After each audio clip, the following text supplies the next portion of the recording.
এখানেও একই রকম নিয়ম, যেমন 44-এর স্কোয়ার, 50-এর কম যারা আছে তাদের স্কোয়ার এরকমভাবে হয়।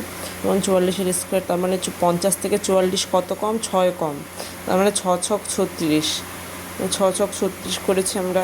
আর 6 কম আছে, তারপরে 25 থেকে আমাদের 6 মাইনাস করতে হয়, 25 থেকে 6 মাইনাস করলে 19।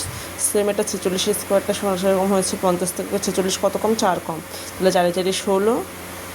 আর 25 থেকে 4 মাইনাস গেছে 21। সেম আমরা এটাও করবো, যেমন 47, 50 থেকে কত কম? 50 থেকে 3 কম, তাহলে 3 3 9, 0 9 দেবো আমরা। আর কত কত কম? 3 কম, তাহলে আমরা 25 থেকে 3 মাইনাস দেবো, 25 থেকে 3 মাইনাস দিলে হয় 22, 22, 23, 24, 25, 22। সেম এটাও করবো, এটা কত আছে? 48, 8 থেকে কত কম? 2 কম, 2 2 4, তো 0 4, আর কত কম? 2, 25 থেকে 2 কম দিলে 23। এটা করেই এটা হচ্ছে তোমার 1 কম 1 স্কোয়ার 0 1, আর হাতে থাকবে তোমার 1, আর 25 থেকে 1 কম দিলে হয় তোমার 24। That's it.